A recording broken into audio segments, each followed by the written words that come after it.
Hello friends, আসসালামু আলাইকুম। তো আমাদের দেশে এমন একটা পরিস্থিতি যে কিছু প্রশাসনের লোক আছে যে সেগুলো আসলে মূলত পড়ালেখা করে তারা চাকরিটা পায় নাই, তারা ওই কোটার জোরে তারা চাকরিটা পাইছে। তো আমি আসলে কি বলতে চাচ্ছি, আপনারা ভিডিওটা শুনুন।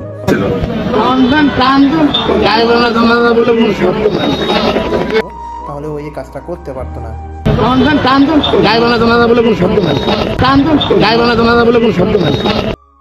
ওই যে কথাটা বললো যে গাইবি জানাজা নামাজ বলতে কোনো শব্দ নাই। আমাদের এই যে ফিলিস্তিনে এত মুসলমান ভাই মারা যাচ্ছে, সারা বিশ্বে যতগুলো মুসলমান কান্ট্রি আছে প্রত্যেকটা কান্ট্রিতে গাইবি জানাজার নামাজ পড়তেছে, আর ওই পুলিশ অফিসার বলতেছে কি যে গাইবি জানাজার নামাজ বলতে কোনো শব্দ নাই। কি বলবো, বলার মতো কোনো ভাষা নাই।